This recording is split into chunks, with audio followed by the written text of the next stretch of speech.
வேதா, கல்பனா இந்த மிரட்டெல்லாம் ஒண்ணும் இல்ல. இவங்க ஏதோ உளறாங்க. சும்மா அவங்க வந்து பேசிட்டு தான் போனாங்க. இவங்க அதை எக்ஸ்ட்ராவா கிரியேட் பண்ணி இல்லாத போலதான் சொல்லிட்டு இருக்காங்க. நீ நம்பாத. நீ கிளம்பு. நீங்க வாங்க போலாம். இரு மல்லிகா, அவ உன்னையும் வயித்துல வளர குழந்தையும் உயிரோட விட மாட்டேன்னு சொல்லிட்டு போனா. அவ சும்மா சொல்லிட்டு போனாளா? அந்த குழந்தை என்னமா தப்பு பண்ணுச்சு? அது இன்னும் உலகத்தை கூட பார்க்கல. அத போய் கொல்றேன்னு சொல்றா. அவள பொம்பளையா? என்னக்கா நீங்க அவ பேசின எல்லாத்தையும் இப்படி வேதா கிட்ட உளறி கொட்டிட்டு இருக்கீங்க? முதல்ல நீங்க வீட்டுக்கு வாங்க. வேதா, உன்னை இப்படி எல்லாம் அலைய விட்டதுக்கு எக்ஸ்ட்ரீம்லி சாரி. நீ கிளம்பு வேதா. வாங்க போலாம். மல்லிகா நில்லு. வேதா ப்ளீஸ், நீ கிளம்பி இங்க இருந்து. என்ன நடந்துச்சுன்னு எனக்கு தெரியணும்ல. உனக்கு இருக்கிற பிரச்சனை போதாதான்? நீ தெரிஞ்சுக்கிட்டு இன்னும் வருத்தப்படதான் போற. வேண்டாம் வேதா, உனக்கு ஒண்ணுனா என்னால தாங்க முடியாது வேதா. Please understand. அதே மாதிரிதான் எனக்கு ஒண்ணுனா உன்னால தாங்க முடியாதுன்னு எனக்கு தெரியும். மல்லிகா, நீ கொஞ்ச நேரம் சும்மா இரு. நீங்க சொல்லுங்க, கல்பனா என்ன சொன்னா? ஏதோ ரொம்ப அக்கறை கேக்குற மாதிரி தான் இருக்கு. ஆனா எனக்கு உன் மேல சந்தேகமா இருக்கு. அக்கா, என்னக்கா பேசிட்டு இருக்கீங்க நீங்க? வேதாவை சந்தேகப்படுறீங்களா? சந்தேகப்படாம வேற என்ன செய்ய சொல்ற? நீயே சொல்லு. அடுத்த வாரம் உனக்கும் நாகராஜ் தம்பிக்கு கல்யாணம்னு நமக்குள்ளதானே பேசிக்கிட்டோம். அது எப்படி கல்பனாக்கு தெரியும்? நானும் நீயே சொல்றதுக்கு சான்ஸே இல்ல. நம்ம 3 பேருக்கு மட்டும் தெரிஞ்ச விஷயம் கல்பனாக்கு எப்படி தெரியும்? சத்தியமா நான் சொல்லல. நீ சொல்லனா அவளுக்கு எப்படி தெரியும்? கல்பனாக்கு இந்த விஷயம் தெரியும்னு இப்ப நீங்க சொல்லுது எனக்கே தெரியும். நீ பேசுறது எதுவுமே நம்புற மாதிரி இல்ல வேதா. அக்கா, நீ சும்மா இருமா. நான் உன் வாழ்க்கைக்காக தான் பேசிட்டு இருக்கேன். உனக்கு உலகமும் தெரியல, ஒரு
வாழ வச்சிடலாம்.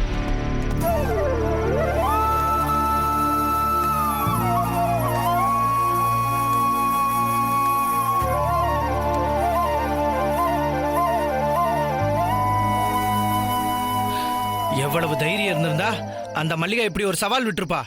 நம்ம எல்லாம் இருக்கும்போது இந்த கல்யாணம் நடந்துருமா? எனக்கும் கொஞ்சம் பயமா தான் இருக்கு பஞ்சு. என்ன நீங்களே இப்படி பேசுறீங்க? நீங்க இருக்கீங்க, நான் இருக்கேன், நட்ராஜ் இருக்கான்.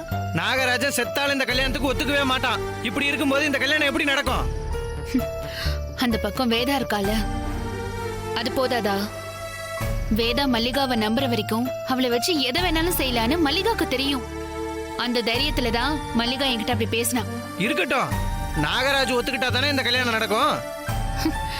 அத வேதா ஒத்துக்க வச்சிடுவா. ஏன் இந்த வேதாஜி இப்படி இருக்காங்க? நமக்கு நாகராஜ் மேல இருக்கிற நம்பிக்கை ஏன் அவங்களுக்கு இல்லாம போச்சு? நாகராஜ நம்மளை விட அவங்க தான் நல்லா புரிஞ்சுக்கிட்டு இருக்காங்க, நான் இம்பிட்டு நாளா நினைச்சுக்கிட்டு இருந்தேன். ஆனா அவங்க ஏன் இப்படி இருக்காங்கன்னு எனக்கு தெரியல. நாகராஜ் மேல அவங்களுக்கு ஏன் நம்பிக்கை இல்லாம போச்சு? எனக்கு ஒண்ணுமே புரியல நீ. இவங்க சரி, மல்லிகா சொல்ற எல்லாத்தையும் நம்புற அளவுக்கு வேதாஜி என்ன முட்டாளா? வேதா மேல எந்த தப்பும் இல்ல பஞ்சு. அவ சூழ்நிலைக்கு பலியாயிட்டா. நாகராஜ் மேல அவ வச்சிருந்த அளவுக்கு அதிகமான பாசமும் நம்பிக்கையும் தான் அவளை எப்படி குழப்பி விட்டுருச்சு. நாகராஜ் அன்னைக்கு இந்த மாதிரி ஒரு விஷயம் நடக்கவே இல்லைன்னு சொல்லியிருந்தா, அதுக்கப்புறம் அந்த கடவுளே வந்து சொல்லியிருந்தாலும் வேதா நாகராஜ சந்தேகப்பட்டிருக்க மாட்டா. ஆனா எனக்கு தெரியலன்னு நாகராஜ் சொன்னதுதான் இப்ப பிரச்சனையே. அத மல்லிகா கரெக்டா யூஸ் பண்ணிட்டா. தப்பு நடந்துச்சு, அதனால உன் புருஷனை எனக்கு கல்யாணம் பண்ணி வைக்கணும்னு மல்லிகா சொல்லியிருந்தா கண்டிப்பா வேதாவுக்கு கொஞ்சமாவது மல்லிகா மேல சந்தேகம் வந்திருக்கும். அங்க யோசிச்சு பாத்திருப்பா. ஆனா மல்லிகா தெளிவா அதை பண்ணல. என் வாழ்க்கை பாழா போனாலும் பரவாயில்ல, நீ நாகராஜ் கூட நல்லா இருக்கணும்னு நல்லா டிராமா பண்ணிட்டா. இப்போ வேதாவுக்கு என்ன தோணி இருக்கும்? நாகராஜ வேண்டான்னு சொன்னவ எதுக்கு நாகராஜ் மேல வீணா பழி போட போறான்னு தோணி இருக்கும்ல. இப்ப நீயா இருந்தாலும் நானா இருந்தாலும் அதானே யோசிப்போம். அப்போ வேதாவும் அப்படிதானே யோசிச்சிருப்பா. அப்படிதான் வேதாவுக்கு அவ நல்லவள் ஆயிட்டா. இதுல வேதா மேல என்ன தப்பு இருக்கு? அவளை குறை சொல்றதுக்கு எதுவுமே கிடையாது. வேதா நல்லவ வேற. நாகராஜ்னால மல்லிகா வாழ்க்கை பாழாயிடுச்சு, அவளுக்கு ஒரு நியாயம் கிடைக்கணும்னு அவன் நினைக்கிறா. பாதிக்கப்பட்டவங்கிறதுனால மல்லிகா மேல வேதாவுக்கு பரிதாபம் இருக்கு. மல்லிகா அந்த பரிதாபத்தை கரெக்டா யூஸ் பண்ணி அத நம்பிக்கையா மாத்திட்டா. மல்லிகா தப்பானவ, அவ கிரிமினல்னு நமக்கு தெரியும். ஆனா வேதாவுக்கு அது தெரியாதுல. இத்தனை நாள் ஆகியுமா தெரியல? ஒரு சின்ன சந்தேகம் கூட வரல. அப்படிலாம் வர அளவுக்கு அவ நடந்துக்க மாட்டா. ஏன்னா இப்போ அவளோட பலமே வேதாதான். சரி, நீ அவங்க நம்ப வேணாம். மல்லிகா தப்பானவங்கிறத நாம கண்ணால பாத்துருக்கோம்ல. நம்ம மேல கூட அவங்களுக்கு நம்பிக்கை இல்ல. பஞ்சு, நீ நாகராஜோட ஃப்ரெண்டு, நடராஜ் நாகராஜோட தம்பி, நான் அவரோட அண்ணன் பொண்டாட்டி. அதனால நம்ம எல்லாருமே நாகராஜ் தப்பே பண்ணாலும் அவருக்கு தான் சப்போர்ட் பண்ணுவோம்னு வேதா நினைக்கிறா. அதனாலதான் மல்லிகா தப்பானவன்னு சொன்னாலும் அவ நம்ப மாட்டேங்கிறா. சரி நீ, இப்ப நம்ம என்னதான் பண்றது? இப்ப நாகராஜ் மேல தப்பே இல்லைன்னு நம்ம ப்ரூவ் பண்ண ட்ரை பண்ணா அது வேஸ்ட். வேதாவுக்கு மல்லிகா நல்லவ இல்லங்கறத நம்ம ப்ரூவ் பண்ணணும். மல்லிகாவுக்கு அவ சப்போர்ட் பண்றத நிப்பாட்டிட்டா அப்புறம் நாகராஜ் தப்பே பண்ணலங்கறத நம்ம ஈஸியா ப்ரூவ் பண்ணிடலாம். நீங்க சொன்னதுக்கு அப்புறம் தான் எனக்கு புரியுதா. நீங்க இப்ப என்ன சொன்னீங்களோ இதே மாதிரி தான் மல்லிகா ஹாஸ்பிட்டல்ல வேதாஜி ஹேண்டில் பண்ணா. என்னமோ அப்படியே நாகராஜை விட்டு கொடுக்க தயாரா இருக்க தியாகி மாதிரி பேசினா. அதுல இவங்க உடனே ஏமாந்து கல்யாணத்துக்கே ஓகே சொல்லிட்டாங்க.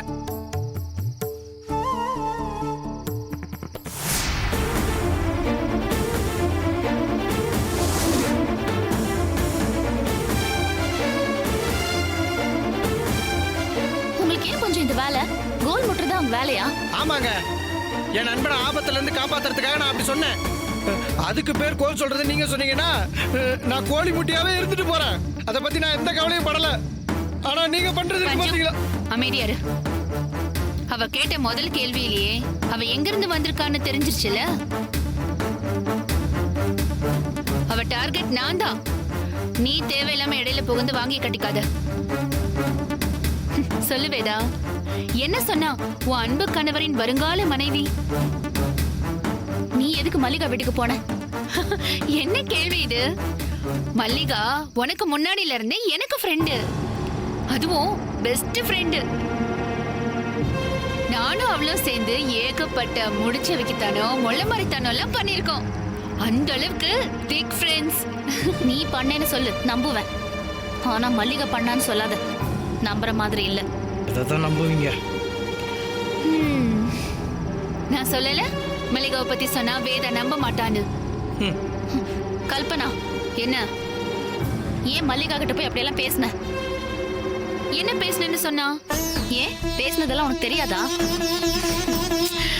அது எப்படியும் அவ 4 பிட்ட சேர்த்து போட்டிருப்பா. அதை என்னன்னு தெரிஞ்சுக்கலாம் தான். நீ சொல்லு. நீ எல்லாம் பொம்பளையா? கருவுல இருக்கிற குழந்தைய கொன்னுடுவேன்னு சொல்லியிருக்க. பேச்சு கூட அப்படி யாராலையும் சொல்ல முடியாது. உனக்கே தெரியுது. நான் இதை சொல்லிருப்பேனே நீ நம்புற. சரி, ஃபர்ஸ்ட் பிட் ரொம்ப ஹெவியா இருக்கு. நெக்ஸ்ட் அவளை கொன்னுடுவேன்னு சொன்னியாமே. ஐயோ பஞ்சு, செகண்ட் பிட் அவ்வளவு ஹெவியா இல்லல. இத ஏன்டா நம்ம சொல்லாம விட்டுட்டோம்னு எனக்கு இப்ப தோணுது. ஆனா ஒண்ணு, என்ன மீறி கல்யாணம் ஒருவேளை நடந்துட்டா நான் அதையும் செய்ய தயங்க மாட்டேன். ஒரு குடும்ப பொம்பளை மாதிரி பேசிக்கிட்டு இருக்க. பஞ்சு, நான் பேசுறது அப்படி இல்லையா? ஆமா வேதா, அந்த மல்லிகா என்ன குடும்ப பொண்ணா? உங்ககிட்ட எல்லாம் மனுஷன் பேசுவானா? இங்க பாரு, என்ன நடந்தாலும் சரி, இந்த கல்யாணம் நடந்தே தீரும். வேதாஜி, வேதாஜி, என்ன நீ இவங்க அவங்க தலையில அவங்களே மண்ணாவாரி போட்டுக்கிறேன்னு சொல்லி சபதம் போட்டு சொல்லிட்டு போறாங்க. இவங்களுக்கு கொஞ்சம் கூட அறிவே. நான் இப்பதானே சொன்னேன் வேதாவை தப்பா பேசக்கூடாதுன்னு. அவ பாயிண்ட் ஆஃப் வியூல இருந்து பார்த்தா அவ செய்யறது எல்லாமே நியாயம்தான். ஆனா யாருக்கு செய்யறாளோ அவதான் தப்பு. நான் இப்ப வேதா கிட்ட இப்படி பேசினது கூட எனக்கு கஷ்டமா தான் இருக்கு. ஆனா அவளை அவாய்ட் பண்ணதான் நான் இப்படி எல்லாம் பேசினேன். உன் புருஷன் கிட்ட டிவோர்ஸ் பேப்பர்ல கையெழுத்து வாங்கிட்டியா? நீயா தானே வந்து என் புருஷன் கிட்ட டிவோர்ஸ் வாங்கிட்டா எல்லா பிரச்சனையும் சால்வ் ஆயிடும்னு சொன்ன. அப்புறம் நான் டிவோர்ஸ் வாங்க போறேன்னு சொன்னேன்.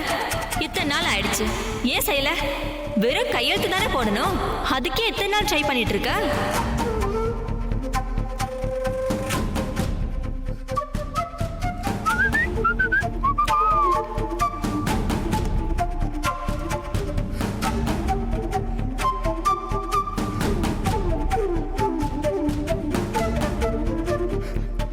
வேதாஜி, என்ன மறுபடியும் வேதெல்லாம் முருங்க மாதிரி மாதிரியே யோசிச்சுக்கிறீங்க?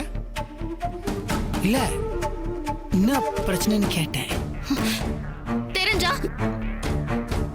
தெரிஞ்சா சால்வ் பண்ணலாமே நினைச்சேன். ஏன் பிரச்சனை என்னன்னு உங்களுக்கு தெரியாதா? எனக்கு இருக்கிற ஒரே ஒரு பிரச்சனை நீங்க தானே. என் நிம்மதி, சந்தோஷம் எல்லாம் உங்களால தானே போச்சு. என் லைஃப் மொத்தமா அழிச்சிட்டு மனசாட்சி இல்லாம என்ன பிரச்சனைன்னு கேக்குறீங்க?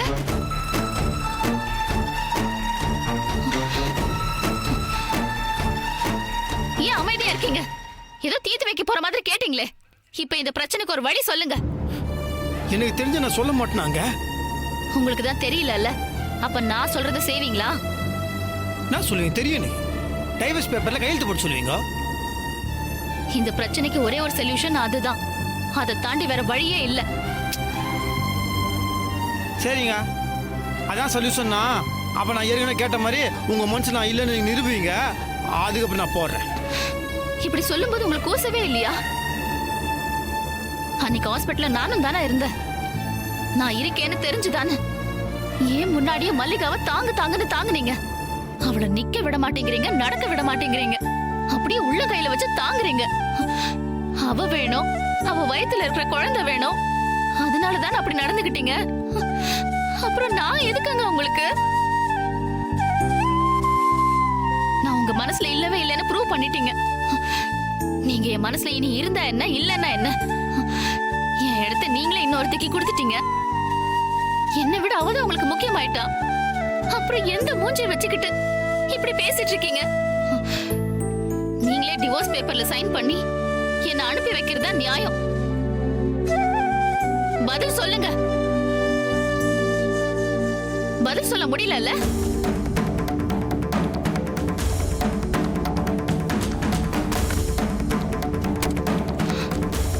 சைன் பண்ணுங்க. எப்ப பார்த்தாலும் நீட்டி சைன் பண்ணுங்க என்னங்க அர்த்தம்? அதெல்லாம் முடியாதுங்க. நீங்க சைன் பண்ண முடியாதுன்னா அதுக்கான கரெக்ட் ரீசன் என்கிட்ட சொல்லியே ஆகணும். என்னங்க ரீசனு? என்ன விளையாட்டு விஷயமா? வாழ்க்கை சம்மந்தப்பட்ட விஷயம். இன்னும் என்னங்க நம்மளோட வாழ்க்கை? அதான் எல்லாமே முடிஞ்சிருச்சு. மனசாலே பிரிஞ்சாச்சு. அதுவும் நீங்களே என்ன வேண்டான்னு தூக்கி போட்டுட்டீங்க. இதெல்லாம் வெறும் ஃபார்மாலிட்டி தாங்க. கையெழுத்து போடுங்க. முடியாது. முடியாதுன்னா ரீசன் சொல்லுங்க.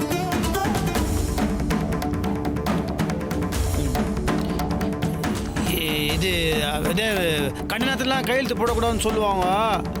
அது நல்ல நேரமா இல்லையான்னு பார்த்து நான் கையெழுத்து போடுறேன். அத்து விட்டுட்டு போறதுக்கு எதுக்குங்க நல்ல நேரம்?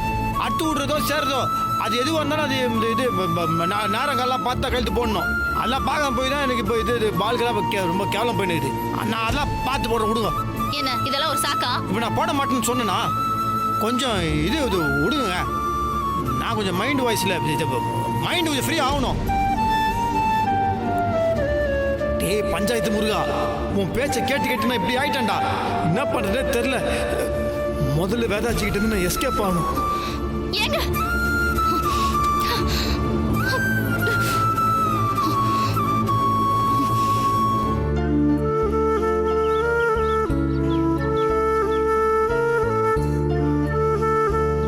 கடைசியில என்ன சொல்லிதான்டா எஸ்கேப் ஆன?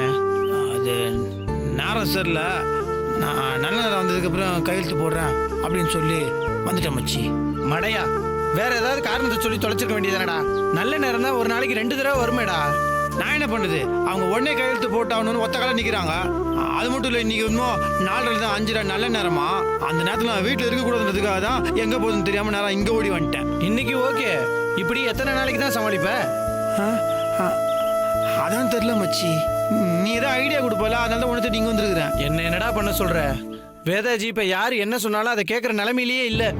அவங்க உனக்கும் மல்லிகாவுக்கும் கண்டிப்பா கல்யாணம் செஞ்சு வச்சே தீருவாங்க. அது எப்படி? நான் ஒத்துக்க, அவங்க எப்படியே செய்ய முடியும்? அந்த ஒரே நம்பிக்கையில தான்டா நான் இருக்கேன். தயவு செஞ்சு வேதாஜி எந்த காரணம் சொன்னாலும் நீ இந்த கல்யாணத்துக்கு மட்டும் ஒத்துக்காதடா. அப்படி மீறி ஒத்துக்கிட்டேன்னு வையேன், அப்புறம் என் மூஞ்சிலே முடிச்சிடாத. தேச்சி, நான் எப்படி அதெல்லாம் சம்மதிப்பேன்? லூஸ் மாதிரி பேசுனுக்காத. எனக்கு தெரியும் மாப்பிள, ஆனா சூழ்நிலை தான் வீக்கா இருக்கே. டேய், எது வேணா வீக்காயிட்டு போடுண்டா. நான் ஸ்ட்ராங்கா தானே இருக்கிறேன். அதெல்லாம் விடு மச்சி. அந்த டைவர்ஸ் பேப்பர்ல நான் கையெழுத்து போடக்கூடாது. அதுக்கு எதாவது நல்லது ஒரு ஐடியா கொடு. நீ எதுக்குடா எஸ்கேப் ஆகிட்டு இருக்கணும்? பேசாம கையெழுத்து போட்டு கொடுத்துரு மச்சி. டேய் இருடா, ஆனா நீ கையெழுத்து போடுறதுக்கு முன்னாடி ஒரு கண்டிஷன் போடு. நீ போடுற கண்டிஷன்ல அவங்க அப்படியே ஆடி போயிருவாங்க. அதுக்கப்புறம் அவங்க அதுல கையெழுத்து போட மாட்டாங்க. உன்னை கையெழுத்து போட சொல்லி கேட்கவும் மாட்டாங்க. என்ன கண்டிஷன்? டைவர்ஸ் பத்திரத்துல புருஷன் பொண்டாட்டி 2 பேரும் கையெழுத்து போடணும். நீ கையெழுத்து போடுறதுக்கு முன்னாடி அவங்கள கையெழுத்து போட சொல்லு. டேய், அவங்க மட்டும் பசுன்னு கையெழுத்து போட்டுருவாங்கடா. டேய், அது எப்படிடா போடுவாங்க? நாகராஜ், ஒரு ராத்திரி உன்னை காணுன்னதுமே அவங்க அவ்வளோ தவிச்சு போயிட்டாங்க. வாழ்க்கை முழுக்க உன்னை தொலைக்க போறன்றப்ப உடனே கையெழுத்து போடுங்கன்னா போட்டுருவாங்களா? மாப்பிள, அவங்க உன்னைய கையெழுத்து போடுன்னு சொல்றது அவங்களுக்கு ஈஸி தான். ஆனா அவங்க எல்லாம் அவ்வளவு ஈஸியா அதுல கையெழுத்து போட்டுற மாட்டாங்க. டேய், ஒன்றும் புரியலடா. நீ என்னடா சொல்ல வர? இங்க பாரு, நீ ஒன்னும் கவலைப்படாத. கிளம்பி நேரா வீட்டுக்கு போ. நான் என்ன சொல்றேனோ அதை அப்படியே செய்ய போதும். சரி சரி.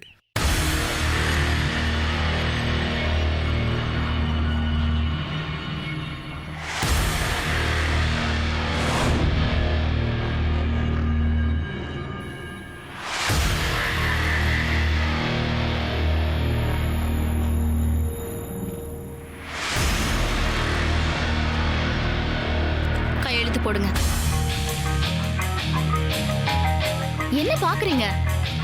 நீங்க தானே சொன்னீங்க நல்ல நேரம் பார்த்து கையெழுத்து போடுறேன்னு. இப்ப நல்ல நேரம் தான். இன்னைக்கு ஏகாதசி, 4 to 5 ரொம்ப நல்ல நேரம். கையெழுத்து போடுங்க. என்ன வேற ஏதாவது காரணம் சொல்லாம யோசிக்கிறீங்களா? போடுறேன். முதல்ல நீ கையெழுத்து போடுங்க. அதுக்கப்புறம் நான் போடுறேன்.